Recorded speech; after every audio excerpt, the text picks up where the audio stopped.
lighting of it or the way you catch a certain expression that might be very ordinary for Indians, possibly. And now let's just speak India context vis-a-vis a foreigner. But Indians might think it's a very blasé and it's just. But you kind of see an excitement and you kind of catch something. Is that what the seeing really is? Because the equipment is the same. The equipment's the same. So you're seeing something that, I mean, it's like when you live in a, you live in New York City and you see the Statue of Liberty. Yeah, you don't even think about it. Or you live by the beach.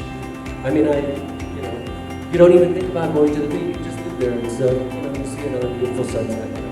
But somebody who's coming to the beach, wow, the beach for the first time is so exciting. You're seeing all these things, oh, the sand looks like this. Oh, the waves are doing this today and not yesterday. And now it's a little bit cloudy. And then everything's different, everything's new and fresh. And it has this freshness to it that no matter what the equipment is, they always say, what's the best camera in the world? The one that's in your hand. So you're gonna see things, differently when you go to a different place. I think for any young people out here who aspire to be filmmakers, and even for someone like me who's been working to be a filmmaker for so many years, this is great advice, because I think what we need is to just keep that excitement alive every time we see something new and we have a camera in our hand. It's just that, I think, which kind of gives those great moments on film, Yeah, and you feel that. We've all felt that, like when we've traveled anywhere outside of our home city, whether it's a different country or a different city within our own country, you are seeing something new, So just sort of imbibing that into whatever your, artistic endeavors are. It's gonna reveal something that's surprising to you, and I mean, that's the whole idea, is that when you surprise yourself, then you're really onto something. The photographer to Mark Bennington, the actor. I mean, this is. Do tell the audience a little bit about your journey, back home, and then how did it all, come together, and today you are where you are. How are you enjoying it? This is. Well, I saw John Travolta, I said, I want to do that. I didn't even know what that meant. I didn't know if that meant I wanted to be a dancer, I wanted to be his character in the story, if I just wanted to do that, whatever it was, I thought that's what I wanted to do. So I sort of, grew up, I do remember, I did plays in high school, and then I remember after high school having this conversation with my dad, because I wanted to go into music too, I'm a drummer. And he said, well, what would you rather make money in, acting or drumming? And I thought, I can't really put a price tag on drumming, but acting I can put a price tag on. So I thought, let me go into that. So I, went to school and went to New York and studied in New York, and then started doing plays with friends. And all of this is, this is all like small time, friends doing stuff together, and eventually that led to bigger stuff and bigger stuff. And then I ended up in LA and did a bunch of TV shows, and I continued to do plays for a decade. I was doing theater, classics, and everything. And then after about 10 years, I started to get, every actor goes through this ebb and flow. Your career, probably any artist goes through an ebb and flow. And I was going through a time where I just couldn't get arrested. So I thought, well, what the hell else could I do with my life? And I didn't know. And my grandfather had been an avid amateur photographer, and after he died, he left me all of these cameras and lenses. So I had all of these cameras and lenses sitting in my room collecting dust. So I think one day, out of the fetal position with tears coming down, I saw these cameras, and I thought, I'll do that. Whatever that is. I didn't even know what it was, but I thought I would do that. So I went to a camera store. I said, how do I take portraits? He said, well, you need an 85 lens, you need this kind of thing. Sorry, this is a really long story. Yeah, on film. Yeah. So anyway, sorry for the long story. I know all that. But anyway, that led me into a journey of photography, and I never even thought about acting again. Once I picked up the camera, I never thought about acting again. Until I came to India. And even then I wasn't thinking about acting. I was doing this book on Bollywood actors, and then, one fine day, a friend of mine, casting director, said, "Oh, we need a white guy for this film." I said, no, I don't act anymore. So horrible, because all you do as an actor mostly is you just sit around and wait, you know, and then finally after 12 hours of waiting, you do your scene at 3 in the morning and you're exhausted. And that happens more often than not, but there's also, you know, good experiences too. But anyway, that led me back into years later doing another film, and then I did Byokesh Bhakti, and then a few years later I did Permanu, and then after that I moved here because it seemed like, well, there's a lot of work I could do here. My wife just got pregnant and she was writing her PhD, so anyway, that's my very long story. You make it sound so easy. You know what? It kind of is if you're not pushing.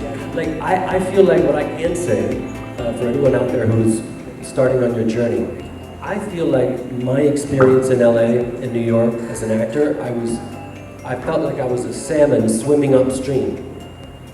And, you know, I'd get a little ways, and then I'd get pushed back and get a little ways. I always felt like I was gambling. I was putting money in the casino, and it's like, every once in a while I'd get a payoff. I'd get a guest star on whatever VIP show, I'd get a guest star on Star Trek or whatever. But it always felt like I wasn't in the flow. And as soon as I picked up the camera, then I was totally in the flow and work was just coming. And the same way when acting happened here, I wasn't looking for it at all. Like, if anything, I was telling people, you know, they'd call me for an audition and I wouldn't show up. And they'd be like, are you coming? I'm like, yeah, I'll come tomorrow. Because I really didn't, you know, I don't know. And then I did start to, you know, you have to go with the flow.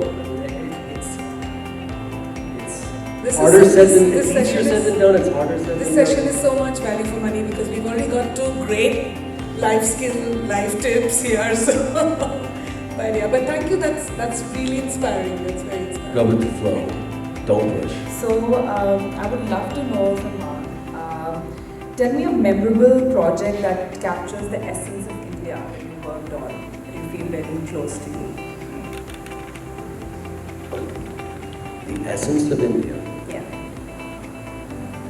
Well, I mean, Hinamandi feels, I mean, I don't know if that's capturing the essence, but it certainly feels like it's pretty, yeah, it's really steep, like it's saturated it feels saturated. Yeah, it's been stewing.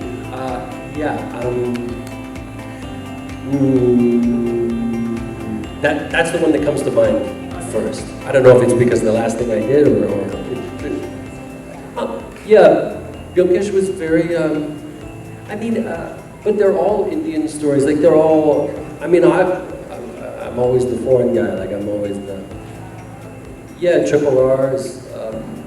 Editing. So somehow does it take away from the authenticity of a picture? Like where do you draw the line between, okay, now this is too much of an editing and it's taking away from the real essence of that particular image? Great question. I don't know that it's, ultimately I don't know that it's taking away from the shot, but I think it's taking away from the artist.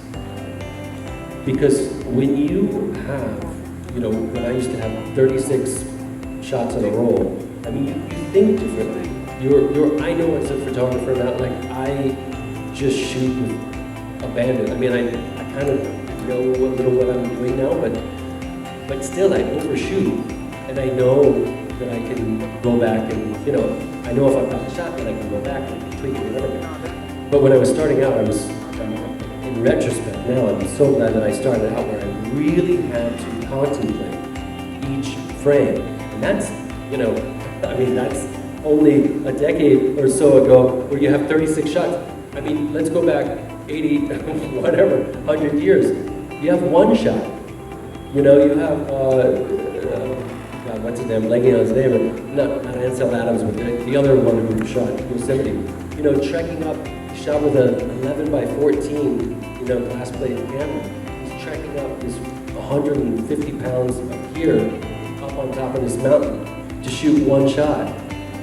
You know, I mean, you really have to think about what you're doing and how you're going to frame it and how you're going to pull it off. So I think it doesn't take away from the shot. It's fine, but it takes away from your thought process. It takes away from you as the artist thinking. Yeah, I think one of the words that I really like to use, if I may just, is mindfulness. You know, when you're doing anything, and especially when you're doing something which is so expensive, like filmmaking.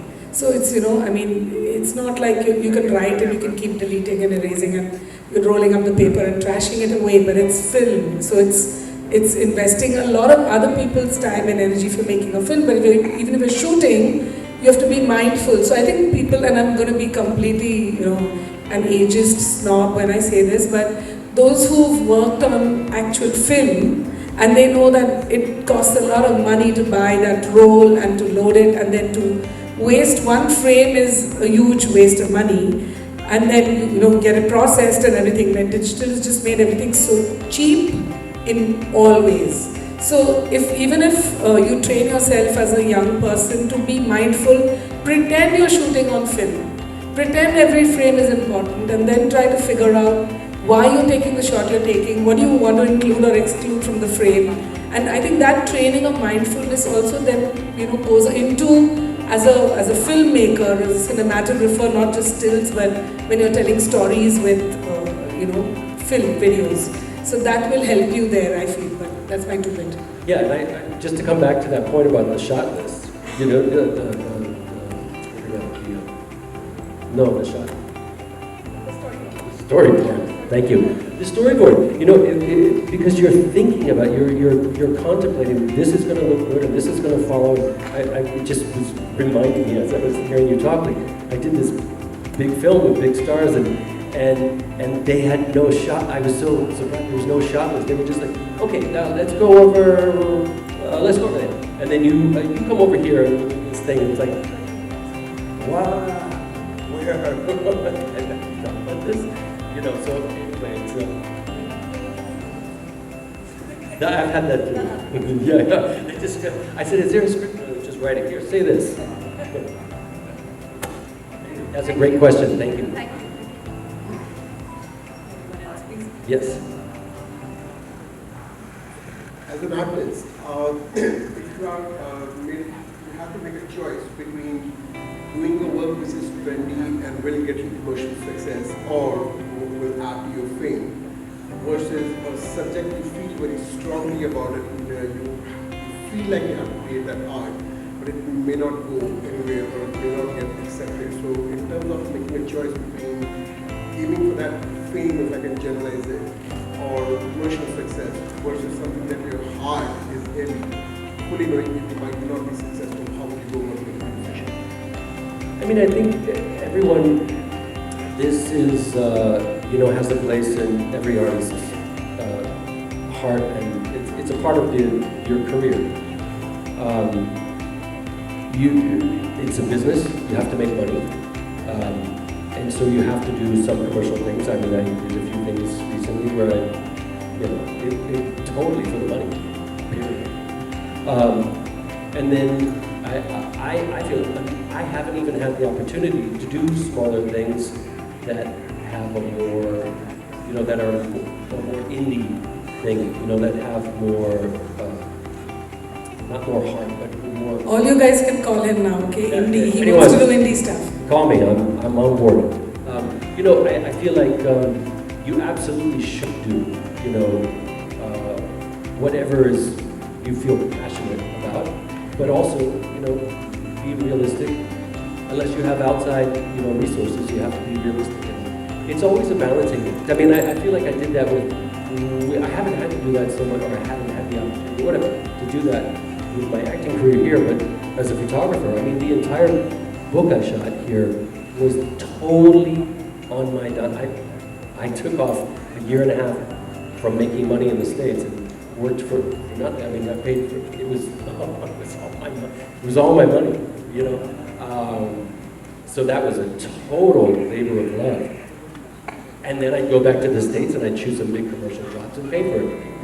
So it's like, yeah, it's kind of, you gotta kind of straddle, you gotta do both. I think to have it as a blueprint, I mean, whether you follow it I wrote, or I think it's a great blueprint. I mean, I feel like there's always, you know, with any art, there's got to be fluidity. If you have a blueprint, then you can be fluid, you can improvise. You're shooting something, I was just thinking about this last thing that I shot and directed. We were going by the storyboard, but then something came up and I was like, wait a minute, what if we have this and we can do this over here? Would that fit in? Let's just grab it, you know? And we have that as in our bag, so that we can maybe use it. But I think, yeah, as a blueprint, or whether you just follow it by rule. But it's always great to be fluid and improvise too, you know? But having a storyboard which is written or drawn vis-a-vis the storyboard that you have in your head, would you rather go with the storyboard in your head, or would you have it drawn, sketched, written on a piece of paper and go according to what the shots that you want to take have been broken down in the storyboard vis-a-vis the shots that you have in your head? I think if I'm understanding it correctly, I would have everything written down, yeah, everything sketched out that I thought of ahead of time. I mean, this also really holds true, I think, you know, with commercials. That is the law, right? That is it. You're not going to. But with other stuff, just to have, you know, so I have everything that I have in my head because of the fact that I don't want to forget anything, you know? And then from there, then improvise and riff off that, and maybe there's something else, or what if we did a two-shot instead, or, you know. Because I don't think that culture has really set into India, the storyboard culture, in terms of films, in terms of the web series. But yes, in terms of the commercials that they shoot in India, some production houses or some directors actually focus on having a storyboard, because then they can go shot-wise as they have actually penned it down and thought about it. But I have not seen too many storyboards in films that I have done here in India. Yeah, of course, the storyboards in Hollywood, for example, where they have everything written down, they have everything sketched out, they have all the actors in that particular frame that they want, to the minutest detail. So I would, as an actor, prefer storyboard, because then you can go shot-wise rather than go haphazardly. As you rightly said, you find a place that you want to shoot. The director says, okay, let's go and shoot there, without knowing exactly what he wants to shoot. But if you had a storyboard, probably you would go according to the storyboard. I think it gives you something to hold on to, and you know, there's so much uncertainty, you know, and True. There's so much flying by the seat of your pants. I've found when you don't have a script, when you don't know what's happening, you've got to call the night before, can you be there in the morning? Everything is so. These little things that you can hold on to. It's like, okay, now I know where I am. Okay, now I know what I'm going to say. Okay, now I know what I'm going to wear. You know, just these little anchors that give you some sort of sense of like security.